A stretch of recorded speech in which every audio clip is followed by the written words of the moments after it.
All right. Hello and welcome to all of you. Welcome to this experiment of mine. My relationship with Facebook is an odd one, and it has always been the case for me that I have been fascinated by the potentials of any of the new technologies. Human design has really been in step with all of that. And when I first ventured into Facebook, quite frankly, the only thing that I could see of any value in it was that there was promotional value, but there certainly wasn't educational value. I experimented for about a year with that, and it was clear to me that either it was going to be a fan page or it wasn't going to be something that was for me. As always, my spleen is a great teacher because my spleen pulled me away from all of that. And it gave me a chance to reflect and really to see that it's not the medium that's the problem. It's the approach. And what I'm doing on this page is an attempt to find a practical way of sharing a lot of fascinating information, and a way that people wherever they are can hook into that, and particularly those, because I'm not really interested in teaching human design in this kind of format. It's not really what it's designed for. But I think all of us who have experienced this week, I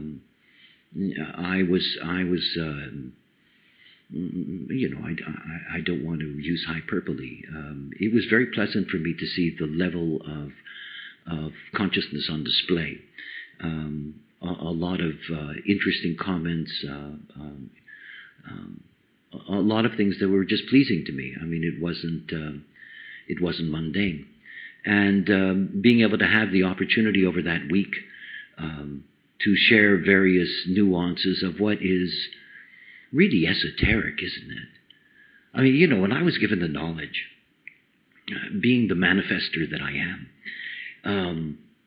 it was not really something that impressed me in terms of what it could tell me about me. It really wasn't. I mean, it was clear to me that that's what it was there for, in the sense that, the mechanics were there to reveal for each being a possibility for them how to operate correctly. No, I was blown away by what really fascinated me was, this wonder about how does this all work. I was fascinated by history from a very early age, and there was never any rhyme or reason why this era, collapsed and this one rose. There was always a lot of babble in between. I mean, after all, history was never as dense as news is today. There were huge gaps in that. And my interest in history was always global. I wanted to know what was going on at the same time in different places. It just was my curiosity. When the knowledge came into my life,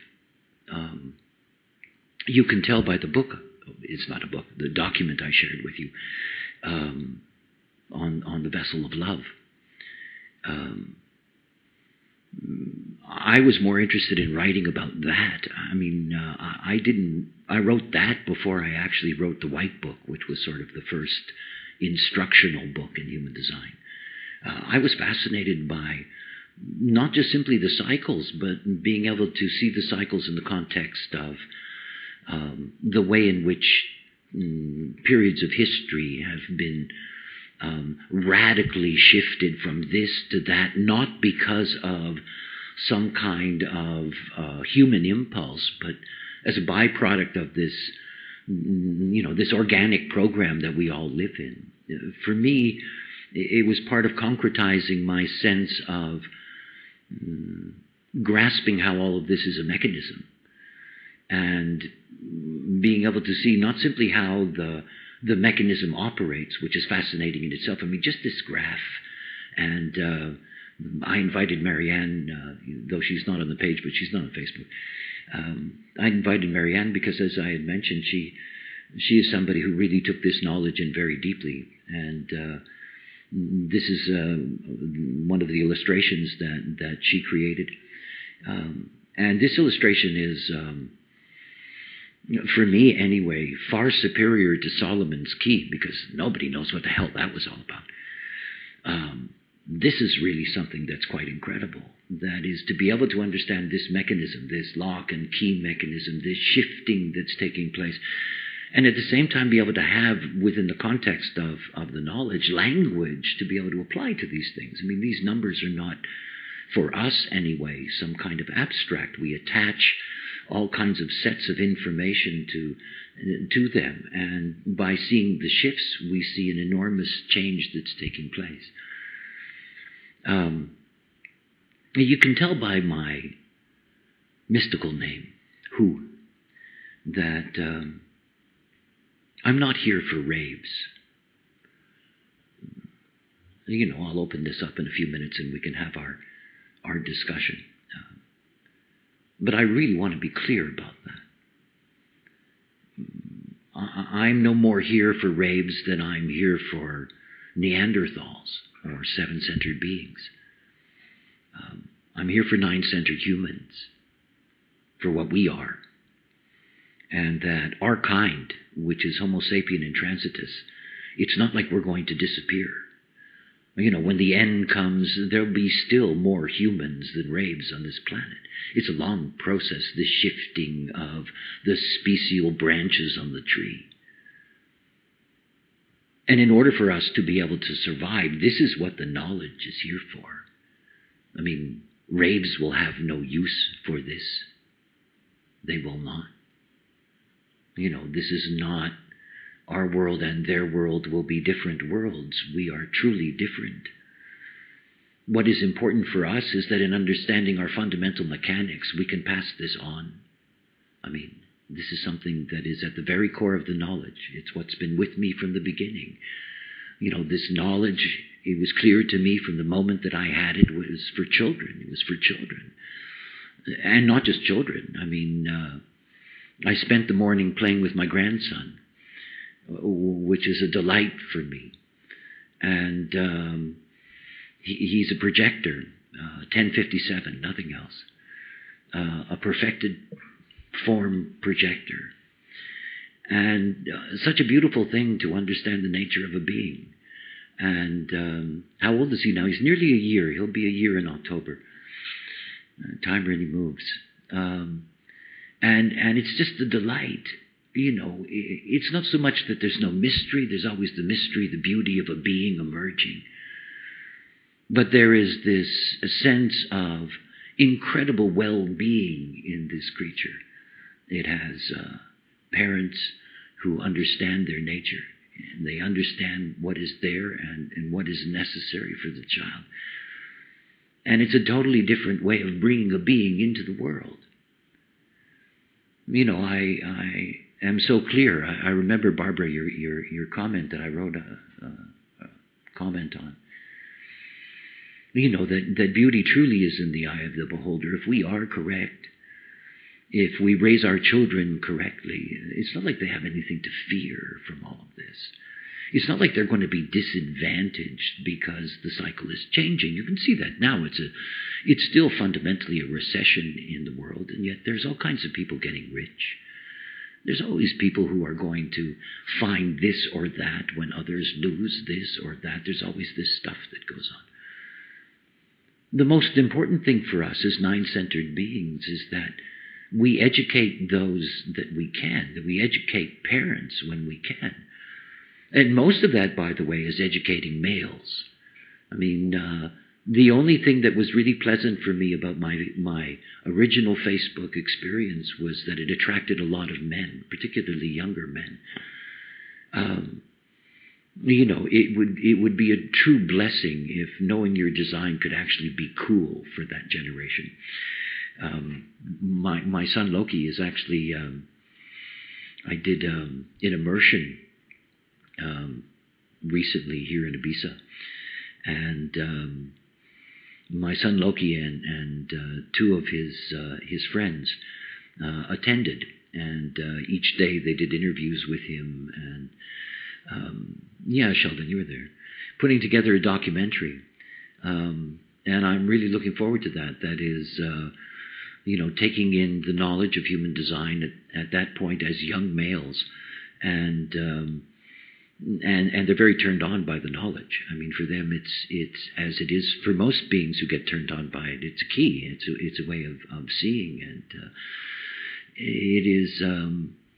Yeah, exactly, Sheldon. It really was quite something. I mean, they're all in their late teens, so I don't often get that opportunity to work with that generation.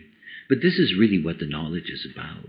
I mean, there's the other side of this, obviously, the personal process. I think that this is the greatest challenge for anybody in this knowledge, is to truly live your nature, is to not be distorted by mind, not to fool yourself that you have escaped the not-self mind when in fact it's just fooling you.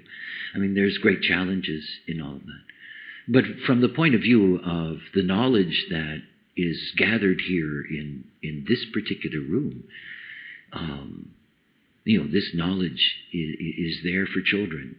I mean, remember that. This is, the greatest reward I had in my early years in design was from mothers. It gave me a great deal of strength, actually, because it's always been what this is about. And so, I want this changing of the cycle to be seen in context. This is not doomsday. The apocalypse is, in fact, about 1,400 or 1,500 years away, so it's not around the corner. The reality is that we're going to have a change of the cycle, and it is going to bring certain deep and fundamental changes in the way in which humanity is going to operate. It's what we've been looking at this week. And looking at the changes both in terms of what is the essential deterioration that's taking place in the world around us. It is something to really grasp this intrinsic shift, that takes place, that is so, it's a great cross that you can see here, this shift that takes place. Crosses don't ordinarily form definitions. Here you have two crosses, one after the other, that form definitions. Cross of planning with its 3740. This deep, tribal, thematic of being connected, being responsible for each other, working for each other, supporting each other. The whole bargain, the whole community thing that we have lived with for hundreds and hundreds of years. And then on the other side, what we move to. You can't see a more fundamental difference, this moving to this 2034, to this incredible energy for now action. Now, just now. It's not emotional. We've been living in an emotional cycle, a deeply emotional cycle. Think about it. In the cycle of the cross of planning, more human beings have been killed in warfare. More human beings have been murdered than the entire population of humanity before that point. The cross of planning is an emotional thing. It's a ratchet. Violence builds and builds and builds, and then it explodes. The revolutions that explode. That we want a better deal, that we want a better bargain, that it's been a rotten bargain.